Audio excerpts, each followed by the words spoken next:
사랑하는 예수님, 우리가 당신을 사랑합니다. 예수님, 당신이 우리를 사랑하셨기에 우리도 당신을 사랑합니다.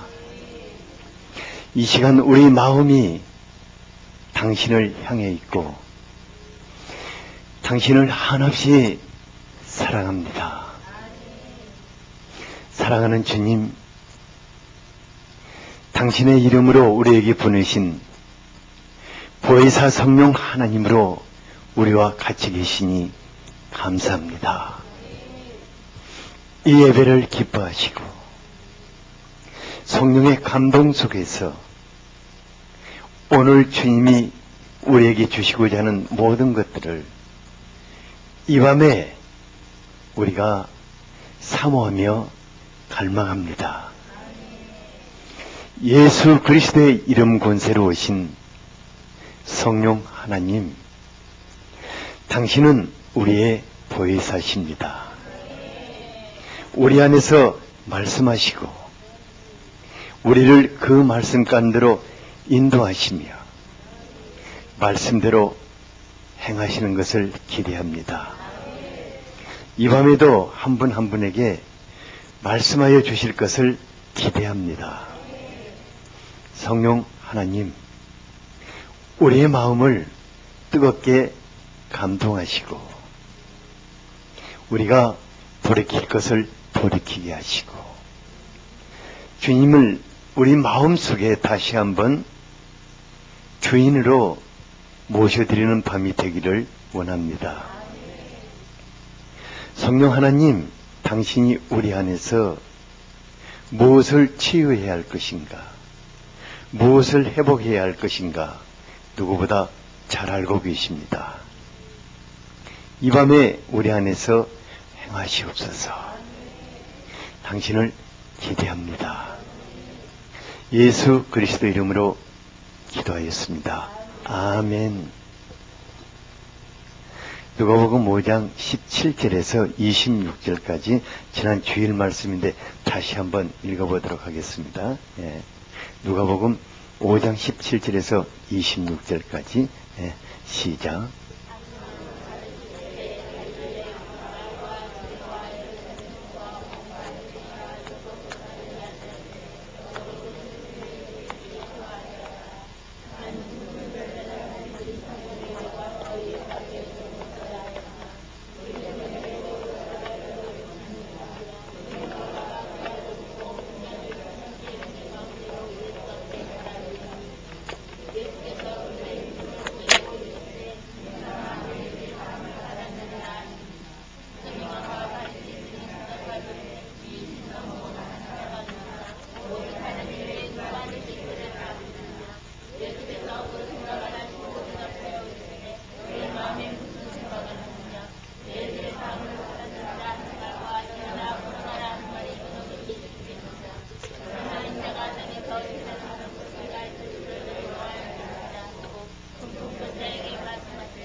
같은 말씀을 연거푸 읽는 것 별로 번거롭지 않죠?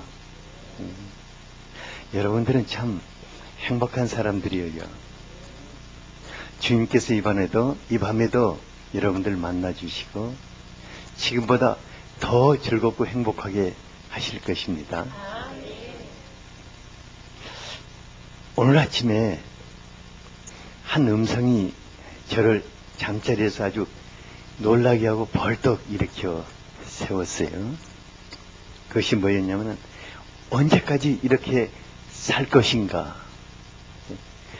언제까지 이렇게 살 것인가는 느닷없는 한 음성이 제 마음속에 들려와서 아주 벌떡 일어나가지고 산으로 올라가면서 이것을 계속 외쳤어요. 막 산이 찢어지게 떠나도록 외쳤어요. 언제까지 이렇게 살 것인가 하고 처음에는 성령께서 저를 책망하는 음성인 줄 알고 막 제가 통회하는 마음으로 이렇게 외치면서 올라갔어요. 근데 한참 외치다 보니까 이게 나를 향한 성령의 음성도 될 수 있는데 많은 사람들을 향하는 그분의 음성이구나 하는 생각이 들려오면서 한 분 한 분을 향해 또 기도하게 되었어요. 그리고 오늘 말씀을 준비하게 되었습니다. 우리 삶이 답답할 정도로 꽉 막혀 있는 것들이 있다면 새로운 세계가 열리기까지 성령 하나님과 더불어 부딪히고 부딪히며 열어가야 할 것 아니겠습니까? 성령 하나님께서 우리의 삶에 오신 것은 예수 그리스도 안에서 우리를 살려내시고 감격스럽고 희망찬 새 인생을 함께 열어가기 위해서 오시지 않았습니까? 오늘 밤 또 그런 일을 행하시지 않겠습니까? 성령 하나님이 그래서 언제까지 이렇게 살 것인가? 그런 말씀을 주신 줄 압니다. 우리 다 같이 한번 언제까지 이렇게 살 것인가 한번 외쳐보죠. 시작. 박자가 잘 안 맞죠? 다시 한번 시작. 조금 더 크게 시작. 네. 우리 정석기 집사님 제가 아침에 외칠 때는 그 정도로 안 외쳤어요. 목이 확 막힐 정도로 막 외쳤거든요. 오늘 밤 주님이 여러분들의 이런 것들을 가져가시기를 원합니다. 주일 말씀에서 중풍병자 한 사람을 살려내기 위해서 여러 사람들이 얼마나 놀라운 일을 했는지 배웠습니다.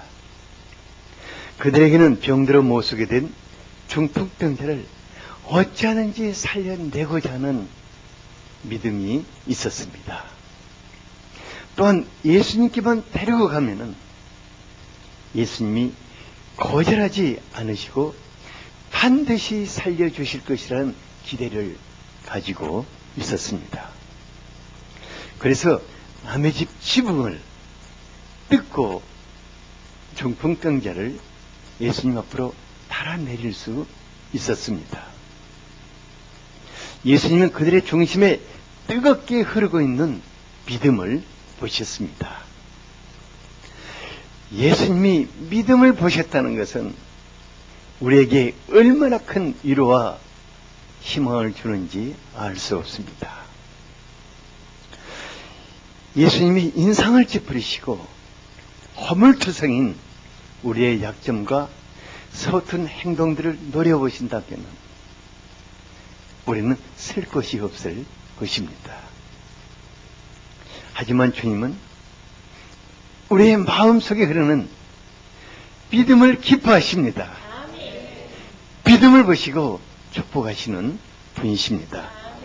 이 밤에도 주님은 여러분들의 마음속에 흐르고 있는 믿음을 보시며 축복하실 것입니다. 제가요, 주일 말씀을 전한 후에 예수님께 매달려 내려진 그 중풍병자가 과연 몇 살이나 되었을까 하고 생각해 보았어요. 여러분들은 그분이 몇 살이나 되었겠어요? 아주 늙은이일 수도 있고 아직 세월이 창창한 사람일 수도 있는데 그가 아마 세상을 떠날 날이 얼마 남지 않은 늙은이였다면 굳이 그 한 사람 살려보려고 남의 지붕을 뜯어내는 그런 무리한 일을 하지는 않았을 것 같아요. 만약 그 사람이 살아야 할 날이 창창하게 남은 50대 전반의 사람이었다면 한 번쯤 살려보기 위해서 능히 그런 일을 할 수 있다고 생각이 듭니다. 저라면 저보다 나이가 작은 60대 사람인지라도 한번 그런 일을 해볼 것 같아요. 그런데요, 실은 나이가 아무리 많은 사람일지라도 지금까지 살아온 세월보다 남은 세월을 더욱 알차고 더욱 멋지게 더욱 영광스럽게 살아야 할 것입니다. 반영아 집사님, 지금까지 살아온 세월보다 남은 세월, 남아있는 세월이 정말 더 멋지게 살아야겠지 않겠어요? 아멘. 정말 더 아름답게 살아야겠지 않겠어요? 아멘. 정말 하나님의 영광을 나타내는 삶을 살아야겠지 않겠어요? 아멘. 아멘대로 되기를 축복합니다. 아멘. 창세기 24장 1절에 보니까 하나님이 아브라함이 나이 많아 늙었고 여호와께서 그의 범사에 복 주셨다고 했습니다. 왜 하나님이 그 늙은이에게 범사에 복을 주셨겠습니까? 정말 더 멋지게 살라고 그러시지 않았겠습니까? 욥기 42장 12절에 보면 여호와께서 욥의 말년에, 언제? 말년에 욥에게 처음보다 더 복 주셨다고 하였습니다. 왜 말년에 그에게 더 많이 복 주셨겠습니까? 더 멋지게 살라고 그렇게 하신 것이 아니겠습니까? 이사야서 41장의 14, 15절을 같이 한번 읽어봅시다. 네, 시작.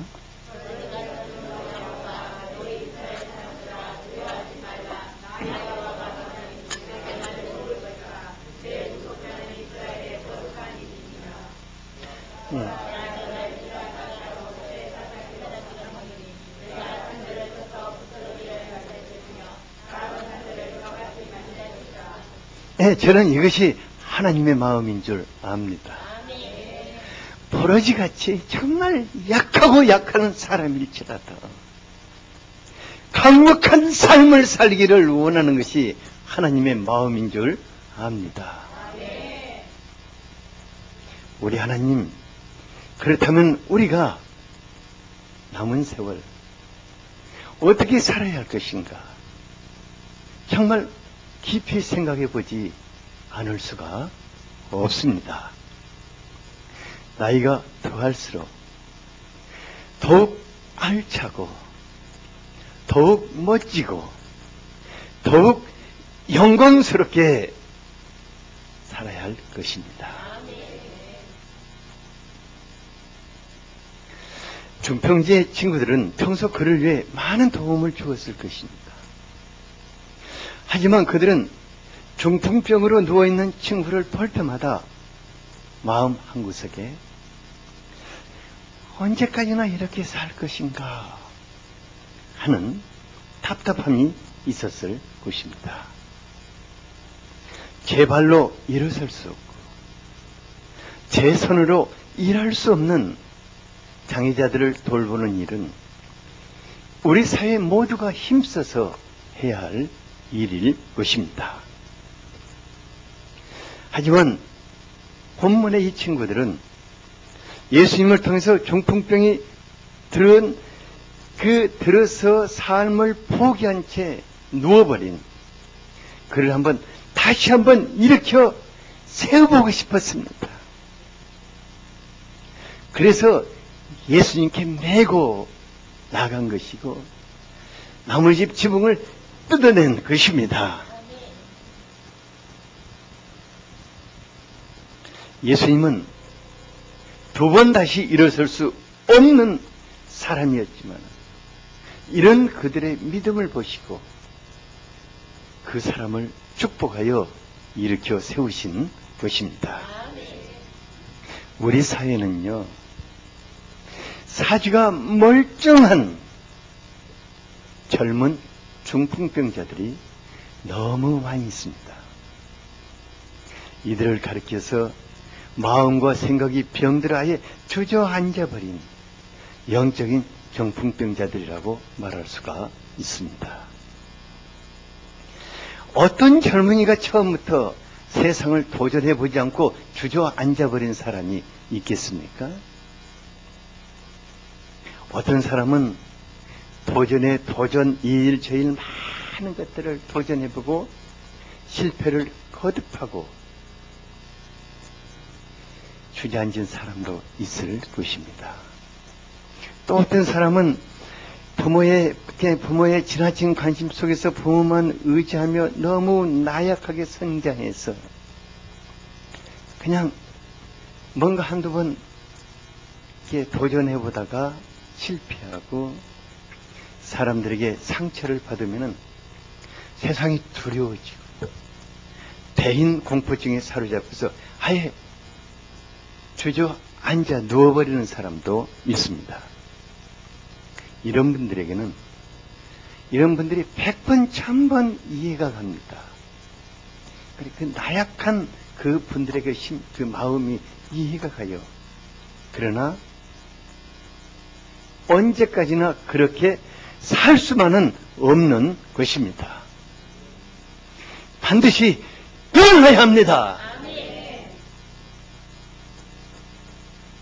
자기 인생을 자기가 도전하지 않으면 아무도 대신 살아줄 수 없는 것입니다. 요한복음 5장에서 예수님께서 갖가지 병들어 누워있는 베데스다 못을 찾으셨습니다. 예수님은 그들을 쭉 둘러보시고 가장 오래된 38년 된 병자를 주목하셨습니다. 근데 예수님이 보신 그 사람은 낫기를 포기한 채 오랜 세월 베데스다에 누워서 다른 사람들에게 얹혀서 무임승차하고 살고 있는 사람이었습니다.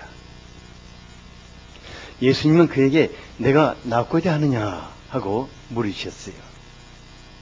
그때 그 사람은 다른 사람들이 다 자기보다 앞질러 가버렸고 자기를 도와주지 않는다고 원망을 쏟아놓으셨어요. 예수님은 그 사람에게 일어나 내 자리를 들고 걸으라고 명령을 하셨습니다. 예수님은 본문의 중풍병자에게도 먼저 이 사람아 내 죄사함을 받았니라 선포하신 후에 일어나 내 침상을 가지고 집으로 가라고 명령을 하셨습니다. 지금까지 자리에 누워서 한 번도 일어나 보지도 걸어보지도 자그마치 38년 동안이나 누워있는 그 사람에게 일어나서 내 자리를 들고 걸어가라고 명령하시는 것은 너무 지나친 말이 아니겠습니까? 하지만 예수님께서 서로 다른 두 사람에게 인정머리 없이 지나친 명령을 하지는 않았을 것입니다. 결코 지나친 명령은 아닐 것입니다.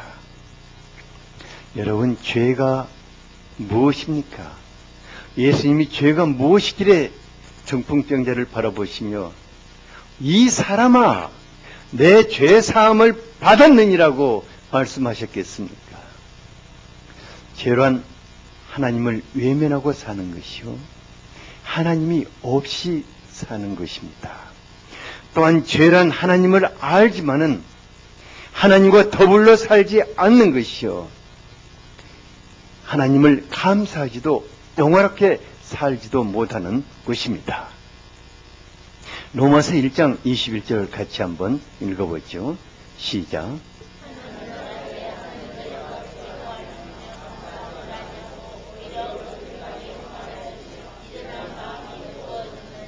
네. 우리가 하나님을 부르지만은 내 안에 계신 그분과 함께 감사하며 영화롭게 살지 못한다면은 우리의 생각은 점점 우리의 마음은 점점 병들어갈 것입니다. 그리고 모든 생각이 허망하고 마음은 지극히 어두워질 것입니다. 이런 사람은 세상에서 일어나고 있는 모든 일들을 부정적으로 볼 수밖에 없습니다. 또 다른 사람을 원망하지 않을 수가 없습니다.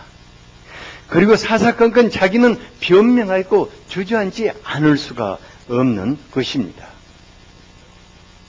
하나님의 사람들은 어떤 경우에도 자기와 함께 계시는 하나님과 더불어 자기 인생의 자리를 들춰매야 합니다. 그리고 영광스러운 삶을 살아야 하는 것입니다.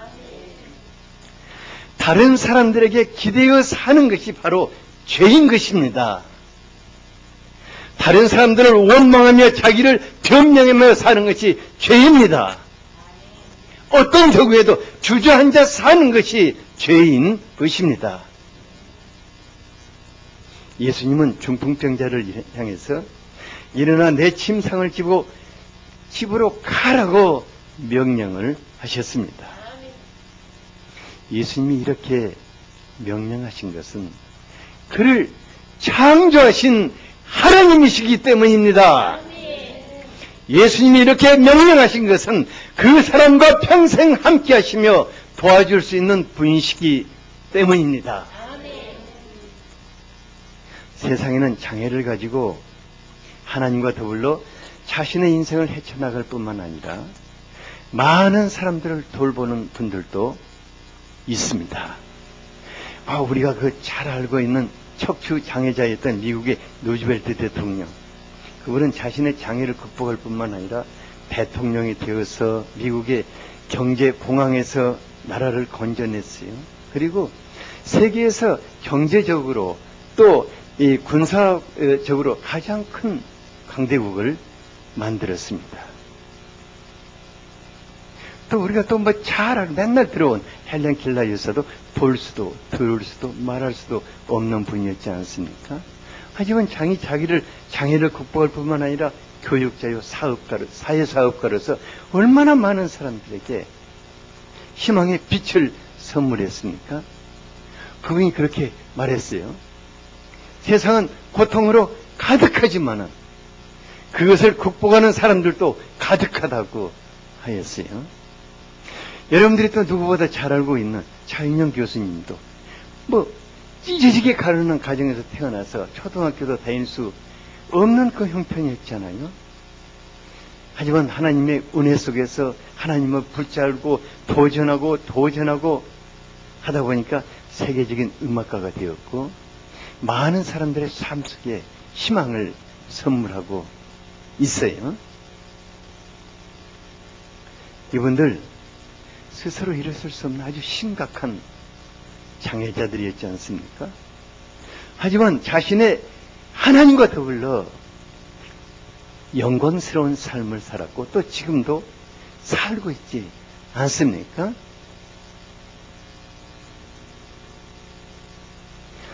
그런데요, 성령 하나님과 더불어서 자신의 인생을 헤쳐나가는 삶을 크게 오해하는 분들도 있다 싶어요. 성령님과 더불어 사는 것이 마치 엎드려 부르짖고 뭔가 명령만 하면은 되리라는 그런 사람도 있고, 능력 있는 사람이 안수해주면 인생이 슬슬 풀려가리라고 기대하는 분도 있어요.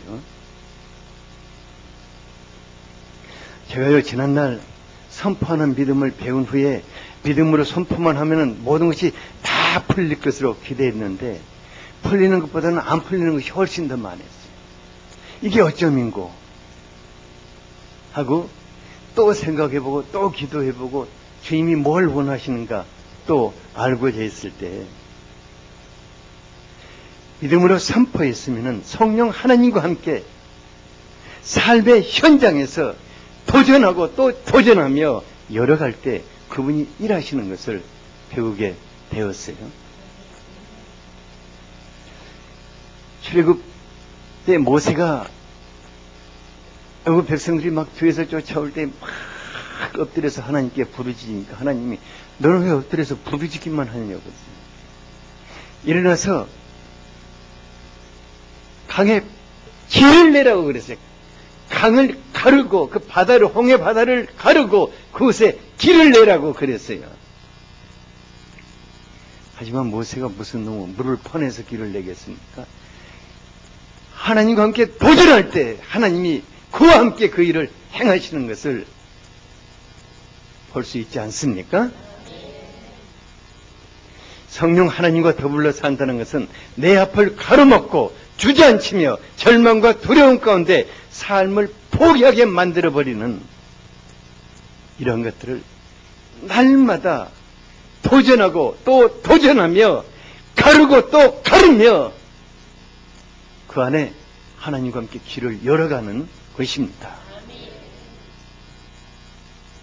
그리고 마침내 승리의 창가를 부르게 될 것입니다. 우리가 마태복음 7장 7절을 같이 한번 읽어보겠습니다. 시작.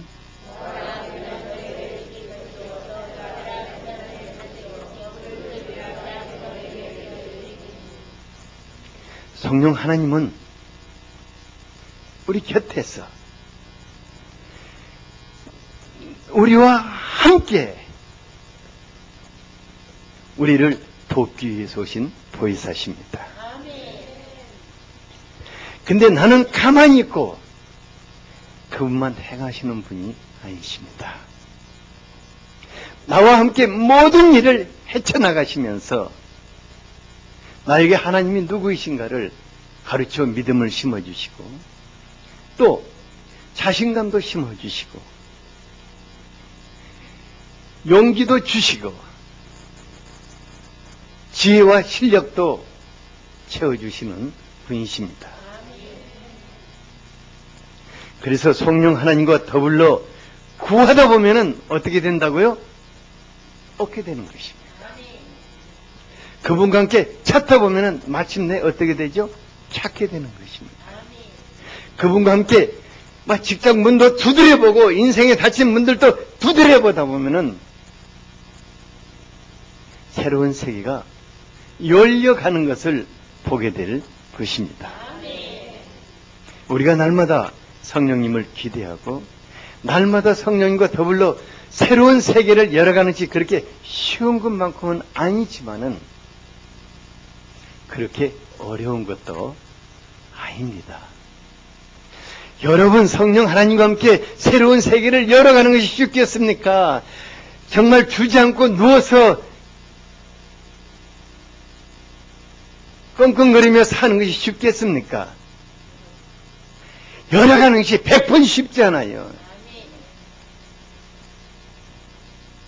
그래서 성령님이 언제까지나 이렇게 살 것인가 하는 것인 것입니다. 하나님이 없이 행하는 모든 일들은 된다는 확률이 아주 희박합니다. 정석희 집사님 그러죠? 하나님 없이 행하는 모든 일들은 된다는 확률이 몇 프로나 됩니까? 시작할 때는 100% 같은데 하다 보면 없어요. 사람이 힘쓰고 노력한 만큼 된다고 하면 성공하지 못할 사람이 있겠습니까? 없어요. 그래서 하나님 없이 사는 그 사람들이 힘쓰고 애쓰고 지치고 무너져서 주저앉아서 마침내 다시는 일어설 수 없는 중풍병자가 되고 마는 것이 아니겠습니까? 하지만 성령 하나님과 함께 자기 앞을 가로막는 장애물들을 극복해 나가는 사람들은 반드시 승리하게 됩니다. 왜 성령님을 보혜사라고 합니까? 그분이 나와 함께 하시고 나를 도우시며 나에게 승리를 안겨주시기 때문입니다. 예수님께서 중풍병자를 일으켜 세우실 때 어떤 놀라운 기적이 일어났다고 했습니까? 25절, 26절을 같이 한번 읽어보죠. 시작.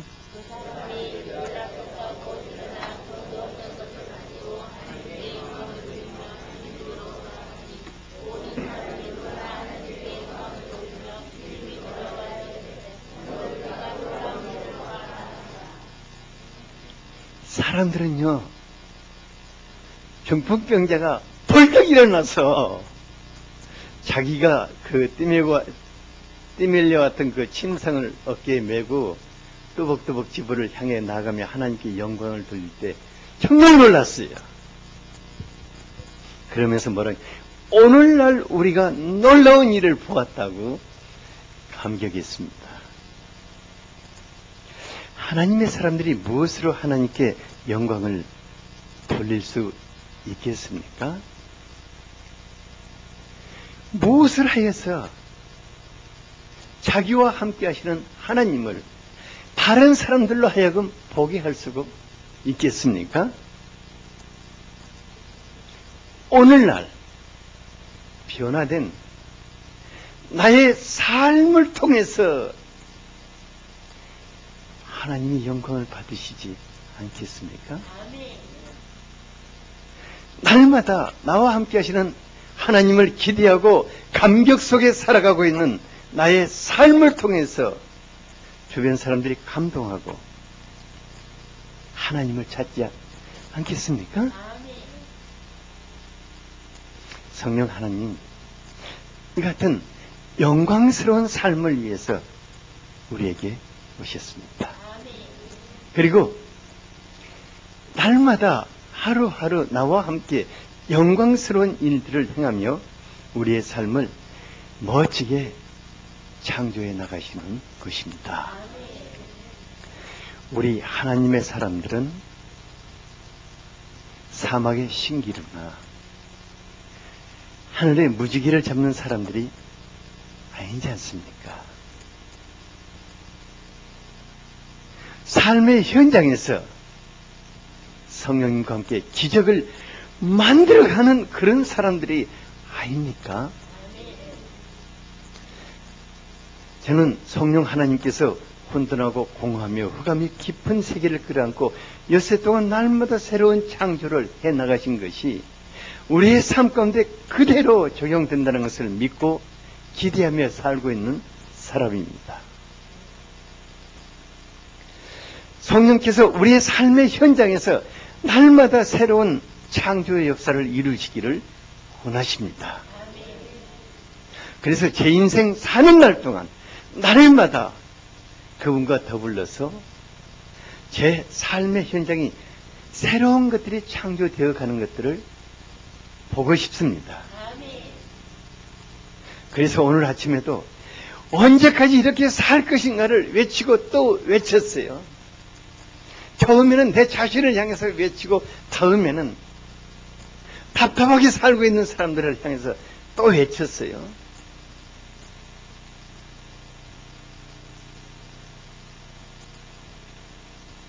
아마 이 외침은 저의 외침이 아니라 그분의 외침일 것입니다. 저는 성령님께서 예수 그리스도의 이름 권세로 저에게 오신 것을 믿습니다. 그래서 그분과 더불어 저의 삶 가운데 날마다 예수 그리스도의 이름 권세로 행해지는 새로운 일들을 보고 싶은 것입니다.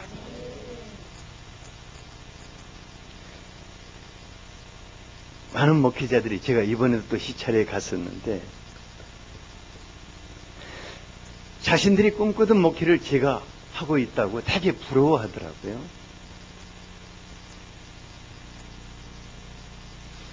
실상 저는요, 처음부터 제가 어떤 목회를 해야겠게 꿈꾸던 목회를 이루어온 사람은 아니에요. 내 안에 계신 분이 하나님의 꿈을 보이시고 함께 이루어 가시다 보니까 지금에 이르게 되었어요.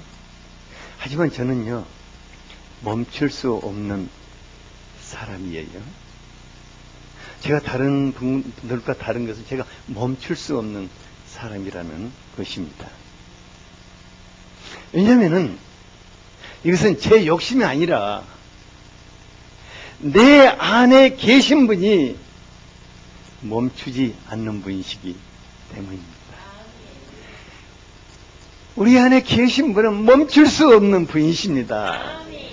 그래서 그분을 새 포도주라고 말하고 있는 것입니다. 아멘. 저는 새로운 일을 만들고 싶은 생각은 추워도 없는데 내 안에 계신 분이 내 평생 새로운 세계를 향해 가시기 때문에 그 새로운 세계를 향해서 계속 나아가시기 때문에 그 양반을 따라가다 보니까 새로운 세계를 함께 열어가지 않을 수가 없는 거예요.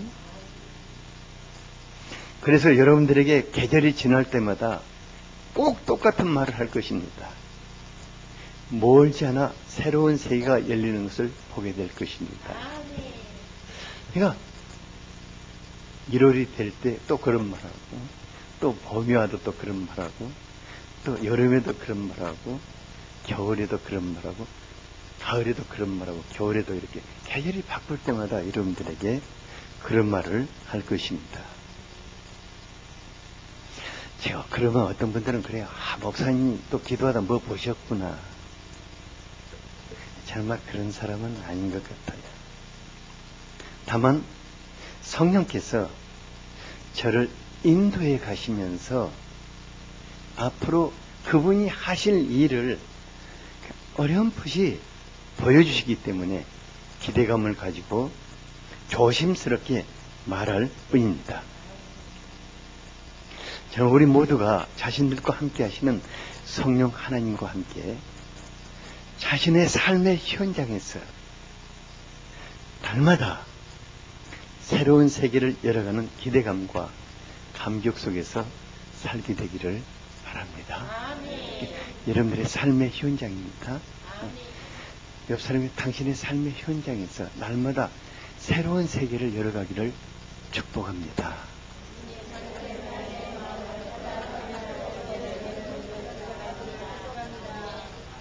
아멘. 그래야 한 줄 믿습니다. 우리가 새로운 우리의 삶의 현장에서 새로운 세계를 열어가지 않는다면 우리 인생은 도태하게 되어 있습니다. 우리 인생은 머지않아 일상의 권태감 속에 빠져서 지난날의 모든 감사가 다 사라져버릴 것입니다. 우리가 새로운 세계를 끊임없이 열어가지 않는다 하면은 우리는 실은 마침내 중풍병자가 되고 말 것입니다. 하나님이 우리와 같이 계시는 것은 우리와 항상 새로운 세계를 열어가고 싶어서 오신 것입니다. 대부분의 사람들이 많은 것이 부족해서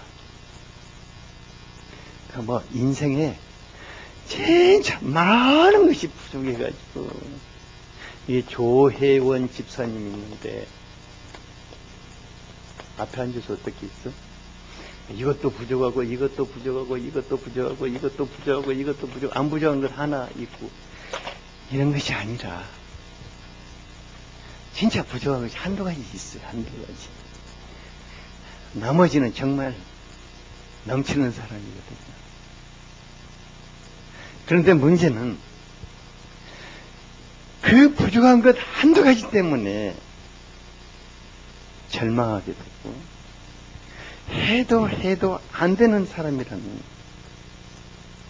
그런 자포자기에 이르게 되는 사람들을 볼 수 있습니다. 그러니까 다 안 되는 것이 아니라 그 진짜 중요한 것 한두 가지가 안 되기 때문에 우리 인생에 꼭 진짜 중요한 것은 안 돼요. 뭐가 안 된다고요? 진짜 중요한 것은 안 돼요. 진짜 중요한 것이 돼버리면 우리는 진짜 교만한 사람이 될 거예요.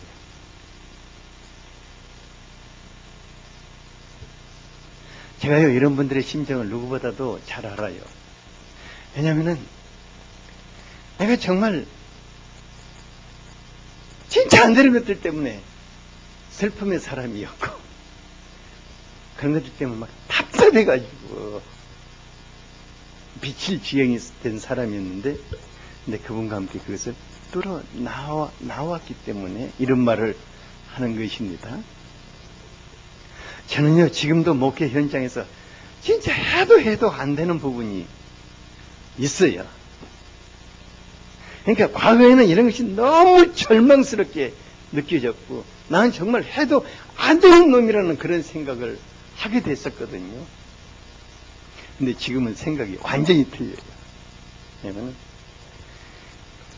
안 되는 것이 있으면은 앞으로 성령 하나님과 함께 열어가야 할 세계로 보게 된 거예요. 여러분, 진짜 안 되는 것이 있다면은 성령 하나님과 함께 앞으로 열어가야 하는 것이 아니겠습니까? 그분과 함께 열어가면 되지 않겠습니까? 옆 사람한테 물어보죠. 진짜 안 되는 것이 뭡니까? 하고.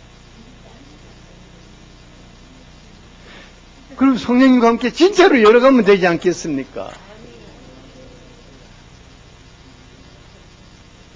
아니에요. 제가 생각을 딱 바꿔버리니까 안 되는 것은 그분과 함께 열어갈 것이다. 그러면 내가 만약에 안 되는 것이 없다면 나는 이제 정말 싹수가 노란 사람이에요. 그렇지 않아요. 안 되는 것이 없다면 나는 앞으로 할 일이 없는 사람이에요. 근데 내 인생 한 이만큼이 안 된다면 앞으로 뭐예요? 그분과 함께 열어갈 일이 정말 많은 사람이니까 얼마나 기분이 좋아요. 얼마나 희망이 있는 사람입니까? 얼마나 미래가 창창한 사람이겠어요? 앞으로 열어갈 일이 많이 있으니까 제가 언제까지 열어가는 것을 여러분들이 보겠습니까? 언제까지 기집사 내가 언제까지 새로운 세계를 열어가는 걸 보겠어? 아니야. 내가 기집사 앞에서 없어질 때까지. 그렇지 않아요. 왜냐하면 우리가 하나님과 함께 계속해서 열어가야 할 것이 있을 것입니다. 아마 마지막 때에 가서는 평안한 죽음의 세계도 열어가야 할 것입니다. 정말 저는 고통 덜하고 죽고 싶어요. 그러면 그것도 열어가야겠잖아요. 엘리야와 같이 뭐가 그냥 짱 와가지고 태워갖고 가보면 얼마나 좋겠어요. 그런 것도 한번 갈망해보고 싶어요. 왜냐면 아직 안 봤으니까. 그잖아요. 그때 또 우리 최전도사가 또 셀카 준비했다가 막 사진 찍을까 무섭다. 성령 하나님, 우리와 함께 날마다 새로운 세계를 열어가기를 원하십니다. 그래서 그분을 재창조의 하나님이시다고 말하는 것입니다. 그분이 우리와 같이 계시기 때문에 삶의 희망이 있습니다. 안 되는 것들이 있지만 주저앉지 않을 수가 있습니다. 또 두드리고 또 열어갈 수가 있는 것입니다. 오늘 밤 성령 하나님과 함께 우리가 안 되는 또 다른 세계를 한번 열어가 봅시다. 날마다 열어갑시다. 잠깐 기도하겠습니다. 아버지 하나님, 오늘 밤 우리에게 새로운 세계를 열어가기를 기뻐하시는 성령 하나님에 대해서 함께 살펴보았습니다. 주님, 한 번도 걸어본 일이 없는 사람도 일어나서 자기의 자리를 들고 걸어가기를 원하신 것을 감사합니다. 하물며 사지가 멀쩡한 살아야 할 날이 창창한 우리야 어떻겠습니까? 사랑하는 주님,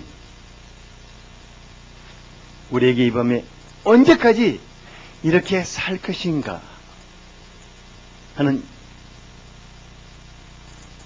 질문을 하신 것을 감사합니다. 우리가 내 안에 답답한 것들,